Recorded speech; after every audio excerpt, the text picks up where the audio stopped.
네, 반갑습니다. 하재누리 행정학 기초 강의 두 번째 시간입니다. 지난 시간에 이어서 이제 행정 이론에 대한 내용들 계속해서 살펴보도록 하겠습니다. 지난 시간에 이제 행정의 주체에 대한 내용까지 살펴봤으니까 이 시간에는 이제 행정을 통해서 우리가 주고받는 것들이 무엇이 있는가에 대한 내용들 같이 한번 이야기를 해보고요. 그리고 정부의 규제와 관련된 내용들 중심으로 해서 내용들 같이 한번 살펴보도록 하겠습니다. 우리가 앞에서 이제 그 뭐 시장 실패, 정부 실패 뭐 이런 이야기들을 했었는데 그런 것들이 뭔지 잘 몰라서 좀 답답하셨었던 분들 이 시간 수업 듣고 나시면 이제 그런 부분들에 대한 궁금증도 해소가 되리라는 생각이 드네요. 자, 그러면 행정의 객체에 대한 내용들부터 살펴보도록 하겠습니다. 자. 일단 이 행정의 객체는 크게 이제 두 가지 정도로 생각을 해보실 것 같아요. 우리가 이제 경제 활동에서 경제 활동을 하게 하면서 우리가 얻게 되는 것이 이제 재화와 서비스라고 하는 것이 있는데, 이 재화가 뭐고 서비스가 뭐냐? 요거를 이제 우리가 좀 생각을 해봐야 되는 거죠. 자, 재화라고 하는 것은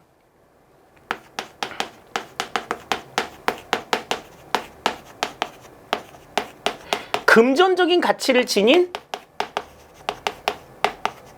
유형물, 형태가 존재하는 물건을 우리가 재화라고 이야기를 하고요.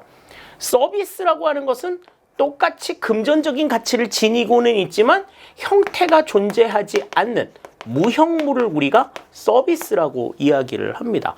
그러니까 우리가 이제 흔히 여러분들이 많이 가지고 다니시는 스마트폰은 형태를 가지고 있는 물건이죠. 그런데 이 스마트폰을 통해서 사용하는 이동통신 서비스는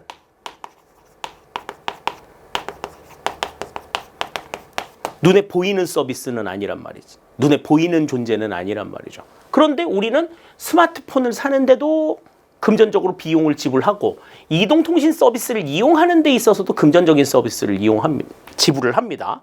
그래서 이 재화와 서비스는 이 유형물이냐 무형물이냐 여기에 대한 차이가 존재한다는 거죠.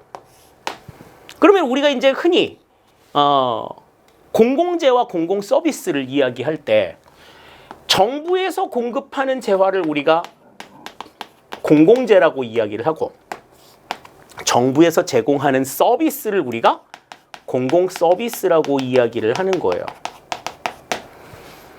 자, 그러면 일단 첫 번째 그게 재화를 먼저 생각을 해보고 그 다음에 이제 서비스에 대한 내용들을 같이 한번 생각을 해보기로 할게요. 자, 우선 재화를 생각해 보시면 이 재화는 두 가지의 기준을 바탕으로 해가지고 네 가지로 구분이 이루어집니다. 경합성과 배제성을 기준으로 해서 재화의 구분이 이렇게 네 가지로 이루어지는데, 자, 우선 배제성이라고 하는 것이 무엇이냐? 배제성이라고 하는 것은 대가를 지불한 사람에게 이용권을 부여해주는, 대가를 지불한 사람에게 이용권을 부여해주는 성질이에요. 그러니까 배제성이 있다라는 것은 대가를 지불한 사람에게 이용권을 부여해주고 대가를 지불하지 않은 사람에게는 이용권을 주지 않는 성질을 이야기하는 거죠. 자, 그런데 경합성이라고 하는 게 있어요. 이 경합성이라고 하는 것은 무엇이냐면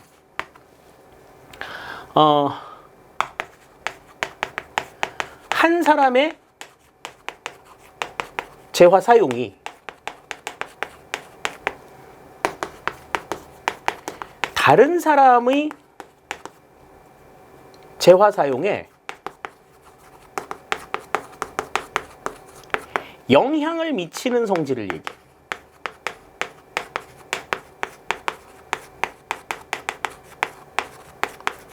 우리 이제 마트 같은 데 가가지고 뭐 지금부터 깜짝 세일합니다. 뭐 그러면서 막 이렇게 세일 하잖아요. 그러면은 싱싱한 뭐 생닭을 뭐 한 마리에 7,000원씩 뭐 30% 할인된 가격으로 판매합니다. 그러면 막 아줌마들이 막 벌떼처럼 몰려 들어가가지고 막 서로 막 이렇게 닭을 집어가. 왜 서로 집어가요? 내가 이걸 집지 않으면 다른 사람들이 집어가고 다른 사람들이 집어가면 내가 못 집어가. 그러니까 경쟁에서 뒤지지 않으려고 막 서로 집어가는 거지. 이거는 이제 경합성이 존재하는 상황인 거죠. 근데 경합성이 존재하는 건 내가 아무리 사용을 해도 내가 사용하는 게 다른 사람들의 재화 사용에 영향을 미치지 않는 그러한 성질들이 경합성이 존재하지 않는 이 같은 상황이라고 볼 수가 있습니다. 그래서 경합성과 배제성이, 이 배제성과 경합성이 모두 존재하는 재화를 우리가 민간재 또는 시장재라고 얘기를 해요.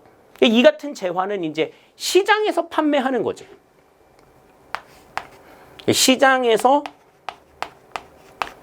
유통이 되는 그러한 재화를 우리가 이야기하는 거고요.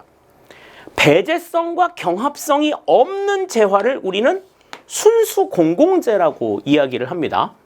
그러니까 이 순수 공공재 같은 경우에는 시장에서, 그러니까 민간 기업이 만들어서 팔질 않아. 배제성도 없고 경합성도 없어. 그러니까 이거는 이윤이 창출이 될 수 있는 여지가 전혀 없는 거지. 하지만 사람들에게 필요한, 그러니까 뭐 예를 들어서 가로등이나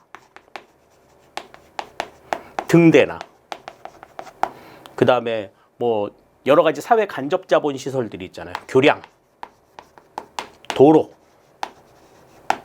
이러한 것들은 대가를 지불하지도 않고 또 내가 사용하는 것이 다른 사람들의 사용에 영향을 미치지도 않는 이러한 성질들을 가지고 있다 하는 겁니다. 자, 그런데 이제 배제성이나 경합성 둘 중에 하나만 존재하는 요소들이 있죠.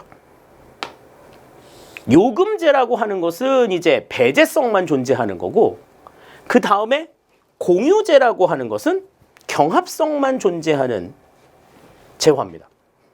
그래서 이 요금제 같은 경우에는 이제 뭐 수도나 전기,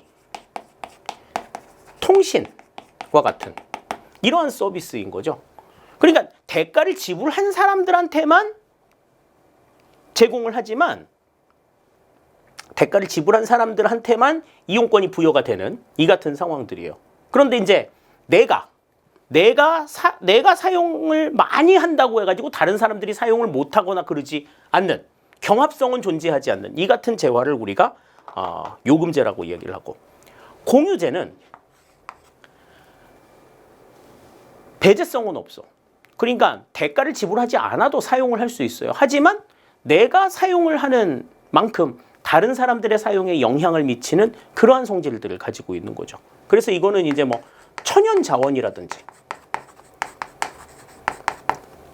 천연자원이나 그 다음에 뭐 계곡 같은 계곡물, 그 다음에 뭐 우리 수목원 같은 데 가면 이렇게 맑은 공기 쐬잖아요. 그럼 사람들이 없으면 쾌적하고 이런 상황들이 나타나지만 사람들이 막 바글바글 하고 그러면은 이제 좀 쾌적하지도 않고 이런 상황들이 나타나잖아요. 모든 사람들이 다 이용하는 이 같은 상황에서는 뭐 공원 이런 것들이 이제 대표적인 공유제라고 볼 수가 있죠. 따라서 이 사바스가 제시한 재화의 분류는 배제성과 경합성을 바탕으로 해서 이렇게 네 가지로 구분이 된다라고 하는 거 생각을 해두시고, 배제성이라고 하는 게 무엇인지 경합성이라고 하는 게 무엇인지를 일단은 좀 구분을 하시는 게 필요하다, 이렇게 우리가 생각을 할 수 있겠습니다.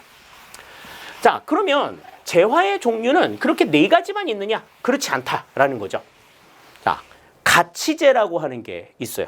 자, 이 가치재는 일단 민간에서 공급이 되는 시장재예요. 민간에서 공급이 되는데 그 민간에서 공급이 되는 시장재의 사용이 사회적으로 굉장히 큰 의미를 주는 것들이 있어요. 이거는 사람이라면 꼭 이용을 해야 돼. 이 재화는 꼭 이용을 해야 돼. 이 서비스는 꼭 이용해야 돼. 라고 하는 성질을 가지고 있는 게 있는 거지. 그래서 최적 수준의 생산량이 반드시 필요한 거야. 근데 기업에서는 장사 안 되면 안 팔잖아요. 그죠? 그러니까 뭐 예를 들어서 교통수단, 대중교통 같은 거 한번 생각을 해볼까? 대중교통 같은 경우에는 어때요? 뭐 하루에 뭐 한 번을 가든 두 번을 가든 뭐 버스가 있어야지 사람들이 이동을 할 수 있잖아. 근데 저쪽은 뭐 타는 사람도 별로 없고 장사 안 돼. 남는 거 없어. 그러면은 안 갈 수도 있는 거지. 민간 기업 같은 경우엔. 그러니까 어떻게? 정부가 공급이나 소비에 일정 부분 개입하는 재화들이 있어요. 교육 서비스가 그렇고 의료 서비스가 가장 뭐 대표적이죠. 주택 공급도 마찬가지. 또 문화 행사 같은 경우에도 민간이 공급은 하지만 정부가 그 수급에 어느 정도 일정 부분 개입하는 그러한 형태들을 가지고 있어요. 그래서 우리나라 같은 경우에도 보면은 뭐 국립극장도 있고 뭐 국립미술관도 있고 국립박물관도 있고 그런 어떤 문화 콘텐츠들을 이렇게 전시하고 보여줄 수 있는 공간들을 국가가 운영하기도 하잖아요. 그런 것들이 일정 부분들 생산량을 유지시키기 위해서 존재하고 있는 것들이죠. 그러한 재화를 우리가 이제 가치재라고 이야기를 합니다. 자, 반면에 이제 반대의 경우들도 있어요. 이 재화의 소비가 사회적 가치를 손상시키기 때문에 재화의 소비를 금지할 목적으로 정부가 개입하는 재화를 우리가 비가치재라고 이야기를 합니다. 그래서 뭐 마약이나 포르노, 성매매, 술, 담배 뭐 이런 것들이 이제 대표적인 예가 될 수가 있겠죠. 그래서 이거는 이제 정부가 사용을 금지하도록 만드는 이러한 재화를 우리가 비가치재라고 얘기를 한다. 그러니까 재화의 종류는 이러한 차원에서 이제 사회에 긍정적인 영향을 미치느냐 아니면 부정적인 영향을 미치느냐 여기에 따라서 이제 구분이 이루어지기도 한다라고 하는 걸 생각을 하실 수가 있겠죠. 자, 그래서 공공재라고 하는 것은 정부가 국민들에게 공급하는 유형물이다. 이렇게 우리가 정의할 수 있겠습니다. 그래서 공공재가 가지고 있는 성격은 배제성도 존재하지 않고 경합성도 존재하지 않는 이 같은 성질을 가지고 있다. 아까 우리 그 재화의 구분에 대해서 우리가 충분하게 이해를 하셨다라고 하면 이 부분은 우리가 충분하게 아실 수 있을 거란 생각이 들어요. 자, 다음에 이제 공공 서비스입니다. 이 공공 서비스는 무형물이라고 말씀을 드렸죠. 서비스라고 하는 것 자체가 무형물이라고 말씀을 드렸고, 그래서 이 무형의 생산물 이것으로 인해서 시장 실패가 이루어지게 된다. 그래서 정부가 일반 재원을 통해서 보편적인 서비스로 공급을 하는데 공공 서비스의 공급 방식은 공급 주체가 공공부문이냐 민간 부문이냐에 따라서 또 그 권력의 그 공급의 수단이 권력에 의해서 이루어지느냐 아니면 시장을 통해서 공급이 되느냐, 권력을 통해서 공급이 되는지 시장을 통해서 공급이 되는지 이 두 가지의 내용에 따라서 우리가 일반 행정과 민간 위탁 그리고 책임 경영, 민영화 이렇게 이제 네 가지로 구분을 해요. 일반 행정이라고 하는 것은 우리가 여러분들이 이제 공무원이 돼가지고 뭐 주민센터라든지 아니면은 뭐 시청이나 구청이라든지 뭐 이런 곳에서 행해지는 일반적인 행정 서비스를 우리가 일반 행정이라고 얘기를 합니다. 공공부문에서 권력을 통해서 행사가 되는 서비스죠. 자, 다음에 이제 민간 부문을 통해서 이루어지는 서비스가 이제 민간 위탁이 있는데 이 민간 위탁은 서비스에 대한 공급, 서비스 공급을 민간에서 담당을 하고 그 서비스 공급에 대한 최종적인 책임은 정부가 지는 방식을 우리가 민간 위탁이라고 얘기해요. 그러니까 민간은 어디에만 개입하는 거야? 서비스의 공급에만 개입을 하는 이 같은 상황을 우리가 민간 위탁이라고 이야기를 합니다. 자, 다음에 이제 세 번째 책임 경영이라는 게 있어요. 자, 이 책임 경영은 어떤 특징들을 가지고 있느냐면 우선 시장에서 경쟁력을 조금 내려고 하면 그 제품 자체가 경쟁력을 갖추려고 하면 경쟁을 통해 가지고 품질을 향상시키는 방법이 가장 좋죠. 시장에서 제공을 하려고 하면 그러니까 시장 경쟁력을 확보하려면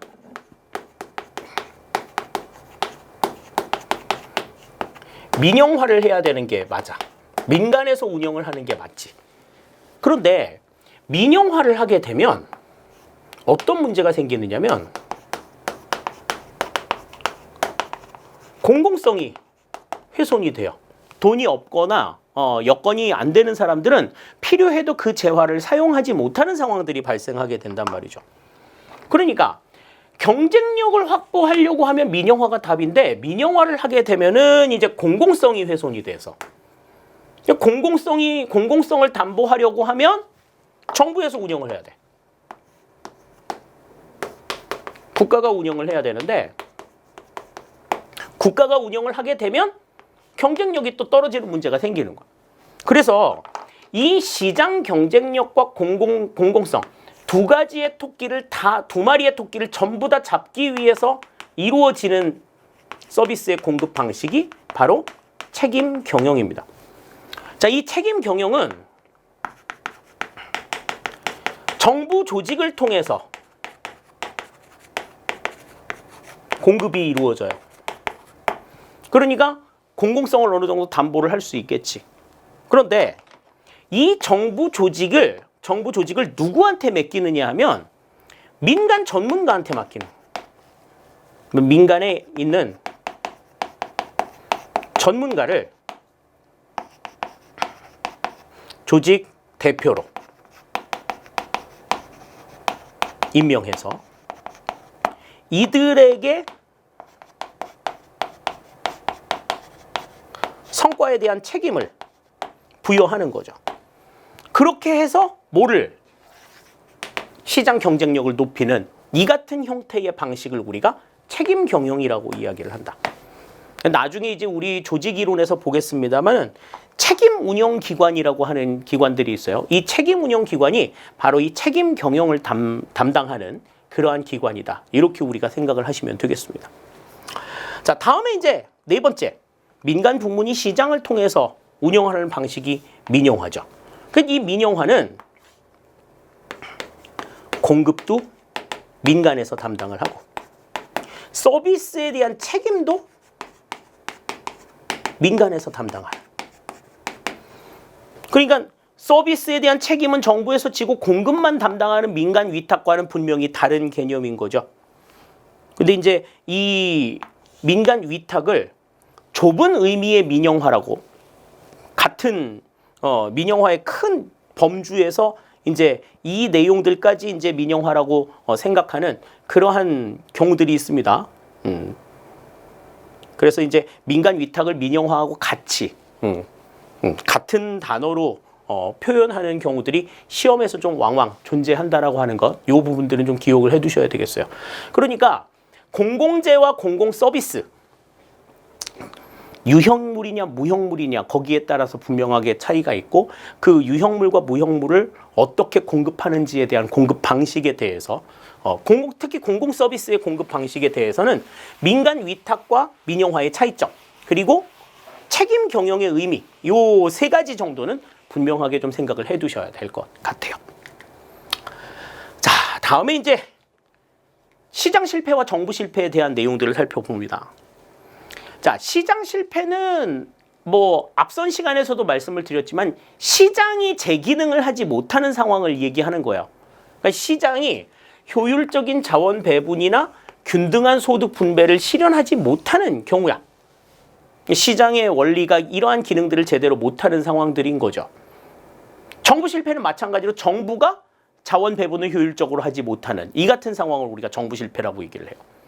그러니까 지금 이 시장 실패와 정부 실패를 이야기하는 데 있어서는 시장 실패와 정부 실패를 불러일으키는 원인과 그 문제를 해결하기 위한 정부의 대응 방안, 이 관계를 우리가 좀 잘 생각해 두실 필요가 있겠습니다. 자, 그래서 첫 번째로 우리가 이제 이 시장 실패의 원인에 대해서 좀 생각을 해보면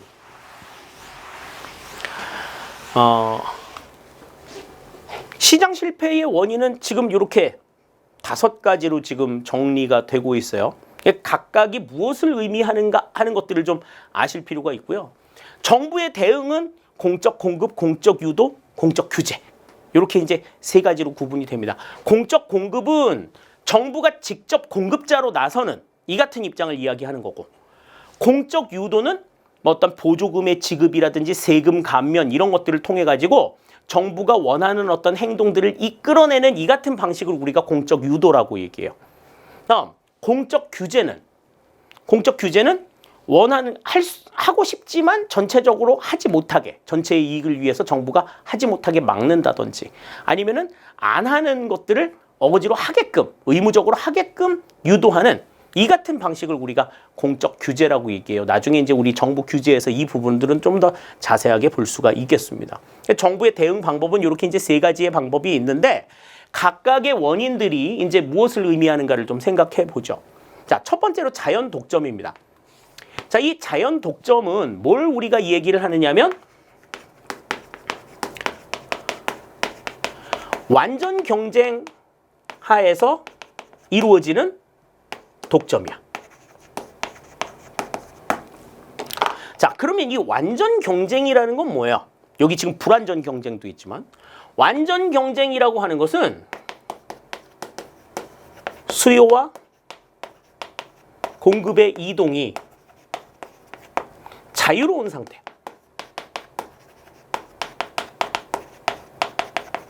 그러니까 시장에서 수요와 공급의 이동이 자유로운 상태를 우리가 완전 경쟁 상태라고 이야기를 합니다.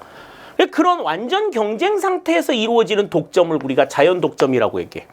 제품의 품질이 너무 좋아가지고 사람들이 그 관련된 물건들을 살 때 그것만 사.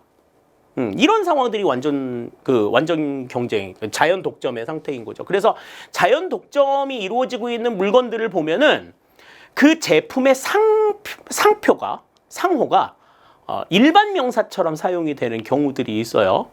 그래서 왜 대표적으로 뭐 이렇게 티슈, 휴지 같은 것들, 뭐 대명사가 뭐 크리넥스 뭐 이렇게 사용하는 것처럼, 또 뭐 스테이플러를 우리가 호치키스라고 얘기해요. 호치키스가 이제 그 스테이플러의 독일 제품 상표명이죠. 그다음에 투명 셀로판 테이프를 우리가 스카치 테이프라고 얘기하는 것들도 이제 그 3M사에서 나온 스카치 테이프가 이제 대명사처럼 사용이 되는 경우들이 있습니다. 이런 상황을 우리가 자연 독점이라고 이야기를 하고요. 다음에 이제 두 번째 불완전 경쟁이라고 하는 건 완전 경쟁이 아닌 상태. 그러니까 수요와 공급의 이동을 제한하는 이 같은 모든 행위를 우리가 불완전 경쟁이라고 이야기를 하죠. 그래서 이런 불완전 경쟁 같은 경우에는 그런 불완전 경쟁 요소를 유발하는 유발자들을 규제하는 방안들이 이제 있다. 이렇게 볼 수가 있고. 다음에 공공재의 존재입니다. 공공재라고 하는 건 아까 뭐였어요? 비경합성과 비배제성을 가지고 있는 재화였죠. 이 경합성과 비배제성, 경합성과 배제성이 모두 없는 재화들은 민간에서 아무리 생산을 유도하고 생산하라고 강제를 해도 생산하지 않는단 말이지. 그러니까 어떻게 하는 것밖에 방법이 없어. 정부가 직접 생산하는 것밖에는 방법이 없다. 이렇게 우리가 볼 수 있는 거죠. 자, 다음에 이제 네 번째 외부 효과입니다. 자, 이 외부 효과라고 하는 건 뭘 의미하느냐? 다른 색으로 볼까요?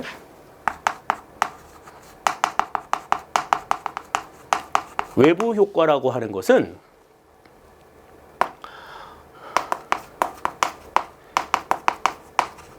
시장 밖에서 이루어지는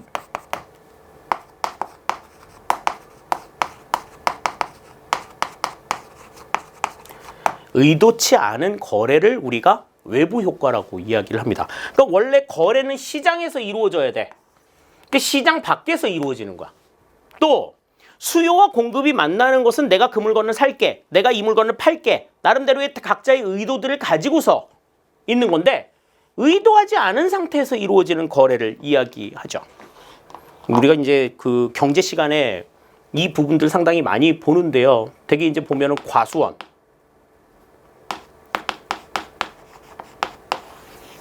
과수원 옆에 있는 양봉 농장, 벌들을 이제 키워가지고 그 꿀 따오는 그러한 곳에서는 양봉업을 하는 사람들이 키우는 벌이 과수원에 가가지고 꿀을 따고, 꿀을 따오는 대신에 수분을 실시하죠. 암술과 수술을 맺어준단 말이지. 그러한 작업들 때문에 과수원에서는 이제 어때요? 과수원에서는 이제 열매 같은 것들을 낼 수도 있고, 열매 같은 것들을 맺기도 하고, 그 다음에 이들의 행위를 통해 가지고 이제 그러니까 이 과수원에서 꿀 따오고, 과수원은 그 꿀 따면서 수분을 제공하는 것 때문에 열매를 맺으면서 어떤 인건비의 절약, 이런 것들을 가지고 온단 말이야. 이런 것들은 의도하지 않은 상황이라는 거죠. 의도하지 않은 상황에서 이루어지는 이렇게 좋은 것들이 이렇게 오고 가는 경우도 있지만, 뭐 반면에 이제 뭐 어떤 공장에서 막 이렇게 진동이 막 이렇게 심하게 울려가지고 소음이나 그다음에 진동 같은 것들이 나와가지고 옆에 있는 목장에서 뭐 젖소들이 우유 생산량이 줄어들었어요. 뭐 이런 것들 나올 수 있잖아요. 그러한 것들은 이제 안 좋은 것들이 서로 왔다 갔다 하는 거지. 좋은 것들이 왔다 갔다 하는 걸 우리가 외부 경제라고 얘기하고, 안 좋은 것들이 서로 이렇게 교환이 되는 이 같은 상황을 우리가 외부 불경제라고 이야기를 하는데, 외부 경제는 좀 유도를 해가지고 장려할 필요가 있지만 외부 불경제는 조금 규제할 필요가 있다 하는 겁니다. 그러니까 외부 효과가 무엇을 의미하는지 요거를 이제 좀 잘 생각하실 필요가 있어요.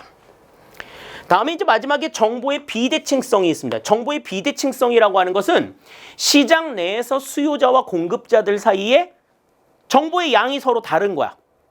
우리 이제 뭐 그 보험 설계사들이 그 보험 팔려고 하면은 막 간두슬기도 다 빼줄 것처럼 막 그렇게 얘기하는데, 실제로 막상 보험 가입해가지고 혜택을 받으려고 하면 이건 이래서 안 되고 저건 저래서 안 되고 빠져나갈 구멍들이 엄청나게 많잖아요. 약관이라고 이따만한 책 갖다 주면서 이게 약관이니까 읽어보세요. 동의하셔야 됩니다. 이제 이렇게 얘기하는 경우들이 있단 말이지. 그러면 서로 가지고 있는 정보의 양이 달라서 정보의 양이 작은 사람들이 일방적으로 손해를 볼 수밖에 없는 이 같은 구조가 나타나게 되는 거죠. 그러면 이제 어떻게 해야 돼? 정보의 양을 비슷하게 맞추기 위해서 많이 가지고 있는 사람이 정보를 적게 가지고 있는 사람한테 정보를 공개해 줘야 되는 거지. 그래서 정보를 공개하기 위해서 너 정보 공개하면은 이러한 혜택을 줄게 라고 유도하는 방법이 있을 수 있고, 너 공개 안 하면 너 혼나? 너 공개를 하게끔, 억지로 공개를 하게끔 만드는 규제의 방법을 사용할 수도 있다. 그러니까 시장 실패의 원인은 이렇게 5가지가 있고, 거기에 대한 대응 방안들이 이제 여러 가지가 있다. 어떠한 원인에 어떠한 대응 방법들을 사용하게 되는지, 이것을 이제 우리가 좀 정리해 두실 필요가 있는 거죠. 자, 다음에 이제 정부 실패에 대한 내용을 보겠습니다. 정부 실패도 마찬가지예요. 정부 실패도 어떠한 각각의 원인에 맞춰가지고 어떠한 원인에 어떠한 방법들을 사용하느냐 하는 것을 우리가 좀 생각을 하실 필요가 있을 것 같아요. 자, 그래서 정부 실패에 대한 정부의 대응에는 민영화, 민간에게 맡기는 부분들, 다음에 정부의 보조를 줄이는 이야기, 공적 유도의 정도를 낮추는 이야기나 정부의 규제를 완화하는 정도, 뭐 이런 것들을 이제 생각할 수가 있겠죠. 자, 그래서 거기에 나오는 이제 여러 가지 원인들이 있습니다. 내부성, X 비효율성, 파생적 외부 효과, 권력의 편제, 이런 것들인데, 내부성이라고 하는 것은 이제 공적인 서비스를 제공했을 때 공익과 공무원 개인 이익의 충돌이야. 그러니까 공익을 추구하기 위해서 서비스를 하는데, 서비스를 제공하려고 하면 공무원 개인이 손해를 보는 상황들이 자꾸 생기는 거죠. 이런 경우에는 어떻게 해야 되느냐 하는 거야. 그러면은 공무원은 서비스를 제공할 때 약간 이렇게 적극적으로 서비스를 제공한다기보다는 좀 몸을 사리는 그런 움직임들을 보여주겠죠. 그러니까 그럴 때는 민영화하는 게 답이다. 이렇게 이제 우리가 볼 수가 있고요. 다음에 X 비효율성은 우리가 앞 시간에 설명을 드렸어요. 그러니까 행정 서비스에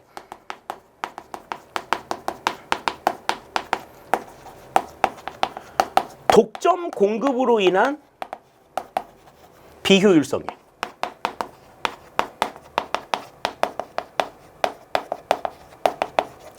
그러면 독점 공급 때문에 나타나는 비효율성이니까 이 문제를 해결하기 위해서는 독점 상태를 깨기만 하면 되는 거죠. 그죠? 그래서 이제 어떻게 해야 되는 거야? 민간의 참여 방식을 도입할 수 있는 거라면 어떠한 방식이든지 다 쓸 수 있는 거죠. 민영화를 할 수도 있고 정부 보조 삭감을 할 수도 있고 정부 규제 완화를 할 수도 있고 그래서 공급자들이 좀 많아질 수 있는 여지들이 만들어지는 것. 이것이 이제 문제를 해결할 수 있는 방법이다.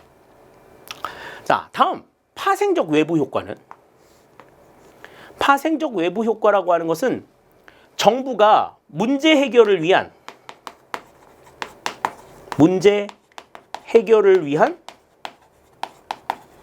정부 대응이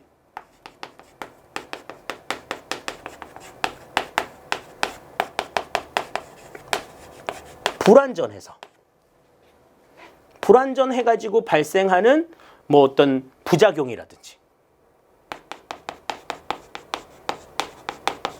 그 부작용을 해결하기 위해서 정부 대응을 했는데 그 대응이 또 불완전해가지고 또 같은 부작용이 나타나고 그 부작용을 해결하기 위한 대응이 불완전해서 또 부작용이 나타나는 이 같은 악순환의 연소되는 이 같은 상황들을 우리가 파생적 외부 효과라고 이야기를 해요. 그래서 이 같은 파생적 외부 효과 같은 경우에는 정부의 개입 정도를 조금 줄여나가는 이 같은 방식들이 필요한 거죠. 그렇다고 해서 정부가 아예 손 털고 이거는 민간에게 전부 다 맡길게 이렇게 얘기해서는 안 돼. 그렇게 얘기해서는 안 되고 정부가 계속해서 고삐를 쥐고는 있대 그 고삐 쥐고 있는 정도를 조금 느슨하게 늦춰주는 이 같은 방식이 필요하다라는 거죠. 자, 다음에 이제 네 번째 권력의 편제입니다. 이 권력의 편제라고 하는 것은 정부 권력이 국가 권력이 모든 사람들에게 고르게 똑같이 영향을 미쳐야 되는데 그렇지 못한 상황들을 이야기하는 거죠. 그래서 뭐 어떤 사람들은 그냥 헛기침만 킁 해도 국가 권력들이 알아서 쫙 다 대비해주고 막아주고 뭐 도와주고 이렇게 하는데 어디에서는 막 살려달라고 도와달라고 목소리를 막 목이 터져라고 외쳐도 도움의 손길이 있지 않은 이 같은 상황들을 우리가 권력의 편제라고 이야기를 해요. 그래서 그러한 권력의 편제 같은 경우에는 민영화라든지 정부 규제 완화를 통해서 해결을 할 수 있다. 이렇게 우리가 볼 수 있겠습니다. 각각의 원인이 무엇을 의미하는지를 일단은 알아두시는 게 굉장히 중요해요. 정부 실패든 시장 실패든.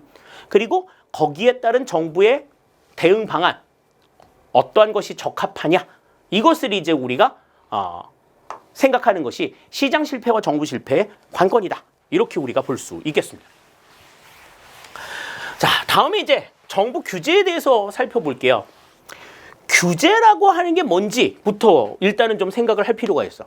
정부가 시행하는 규제인데, 자, 규제라고 하는 것은 특정한 목적을 달성하기 위해서 국민의 권리를 제한하거나 의무를 부과하는 활동이에요. 자, 권리를 제한한다는 얘기는 뭘까? 권리를 제한한다는 얘기는 할 수 있는 것을 못하게 하는 거야. 할 수 있는 것을 못하게 막는 것을 우리가 권리 제한이라고 얘기를 하고, 의무를 부과하는 것은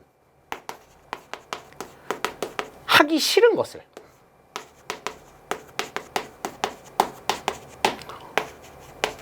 억지로 강요하는 거죠.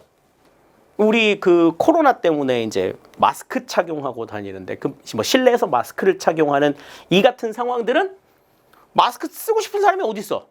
요즘에 쓰고 싶은 사람들이 좀 있는 것 같아요. 마기꾼으로 살고 싶어가지고. 그런데 답답하고 막 나는 좀 신선한 공기 쐬고 싶은데 자꾸 마스크 쓰라고 얘기하니까 싫단 말이지. 그래도 감염 예방을 위해서 억지로 써야 되는 이 같은 상황들이 이제 전부 다 규제다. 이렇게 이제 우리가 볼 수 있어요.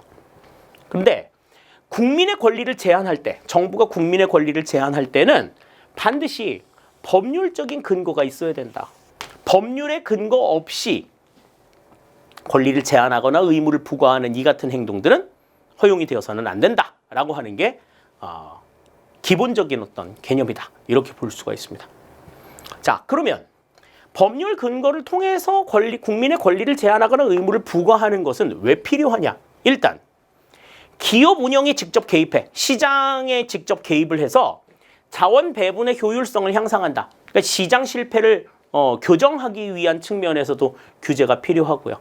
또 그렇게 해서 국민의 기본권을 보호하고 삶의 질을 향상시키고 또 사회적 형평성을 확보하면서 약자를 보호하는 것처럼 시장에서 이룰 수 없는 경제적 가치 보호가 아니라 사회적 가치를 보호하기 위한 그러한 측면에서 정부 규제는 필요하다라고 하는 걸 생각할 수 있습니다. 그러니까 이 정부 규제라고 하는 것은 대표적으로 시장의 활동에서 이루어지는 시장에서 컨트롤하지 못하는 이러한 기능들을 정부가 대신하기 위해서 등장하는 내용이라고 볼 수가 있는 거죠. 자, 그래서 규제 영역에 따라서는 우리가 이제 시장 규제와 독과점 규제 그리고 사회 규제 요 세 가지로 이제 크게 구분을 합니다.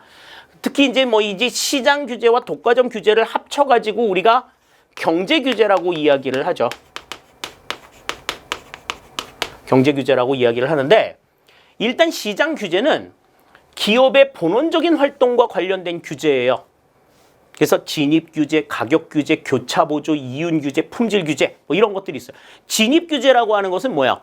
내가 그 시장에 물건을 팔러 들어가고 싶어도 마음대로 들어가지 못하게 막는 거야.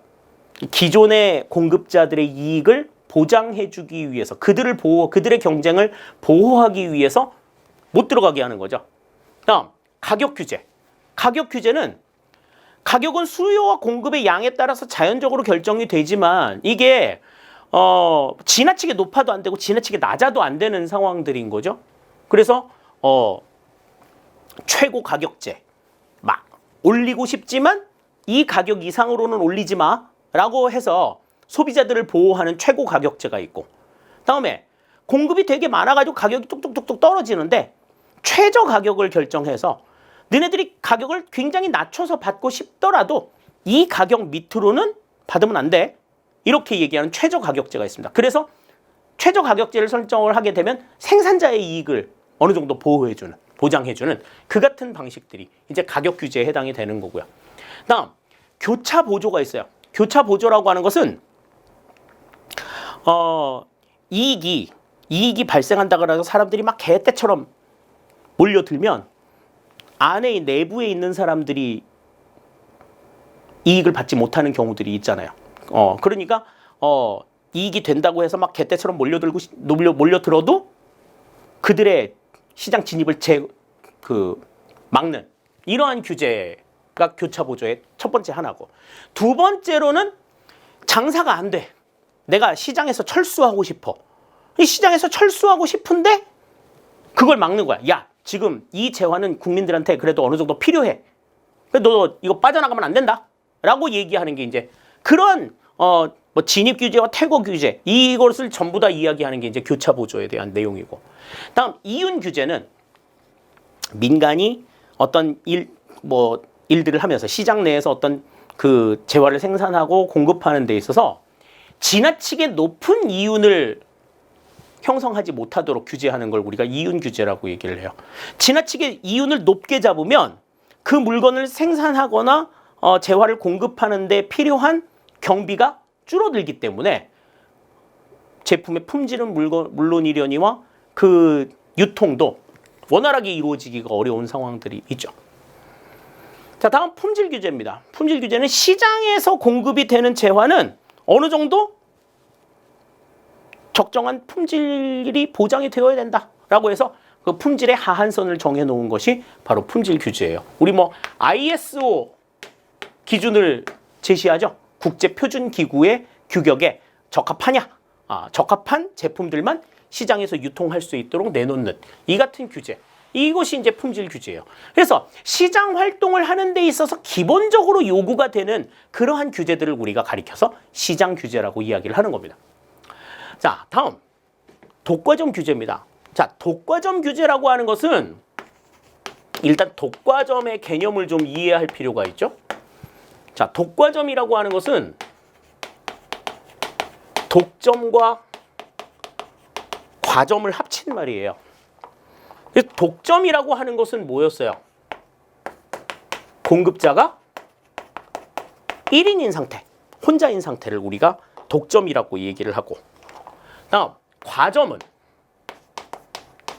공급자가 뭐 두세 명, 소수인 상황을 이야기하는 거야. 그래서 우리 이제 공정거래법 같은 것들도 있지만 그 법률 안에서 한 사람이든지 이 소수의 사람이든지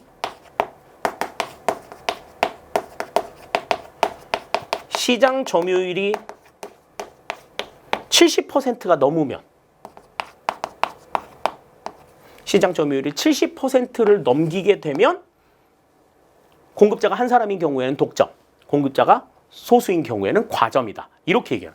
그 독점과 과점을 합쳐서 우리가 독과점이라고 얘기를 해요. 그러면 이 공급자들 같은 경우에는 엄청난 시장 지배력을 가지고 있단 말이지. 그러면 그들끼리 어마어마한 불공정 거래를 할 수 있습니다. 합병을 해가지고 소수의 기업들을 합병을 해가지고 단일한 조직으로 독점 체제를 만들려고 한다든지, 또 시장 지배적 지위를 남용해가지고 어떤 가격을 무단하게 올린다든지, 이런 것들이 나타날 수 있죠. 그러한 행위들을 방지하기 위해서 시장에서 소비자들의 선택권을 보장하고자 하는 그러한 규제를 우리가 독과점 규제라고 얘기를 해요. 그래서 경제적인 의미의 규제는 시장 규제와 독과점 규제 두 가지로 이제 구분을 할 수가 있겠고, 이 시장 규제와 독과점 규제가 아닌 나머지의 규제들을 전부 다 우리가 사회 규제라고 이야기를 합니다. 그래서 소비자 보호나 안전 및 보건, 공해 규제, 사회적 차별 규제, 이런 것들이 이제 사회 규제에 해당이 되는 거죠. 우리 마스크 쓰는 거 전부 다 사회 규제에 해당이 된다. 이렇게 우리가 볼 수가 있겠습니다. 자, 규제 영역에 따라서는 이제 우리가 이렇게 볼 수가 있겠고, 다음에 이제 정부 개입 범위에 따라서는 포지티브 규제와 네거티브 규제 두 가지의 개념이 있어요. 포지티브 규제라고 하는 것과 네거티브 규제는 어떻게 다른가?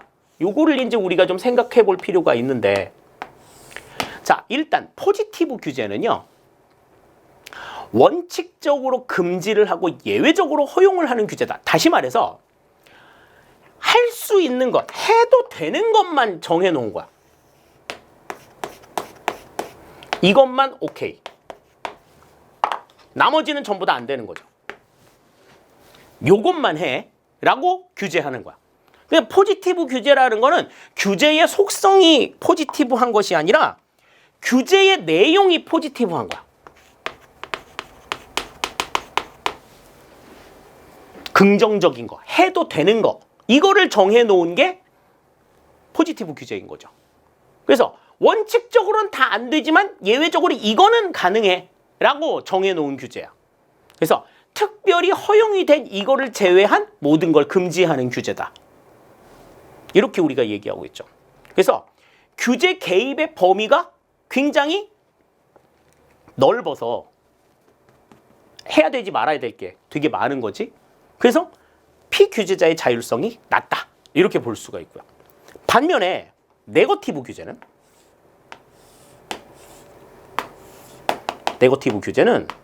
포지티브 규제하고 반대야. 원칙적으로는 다 할 수 있어. 다 할 수 있는데 요것만 하지 마. 요것만 하지 마. 이것만 안 하면 돼. 이렇게 정해놓은, 예외적으로 금지하고 있는 규제인 거죠.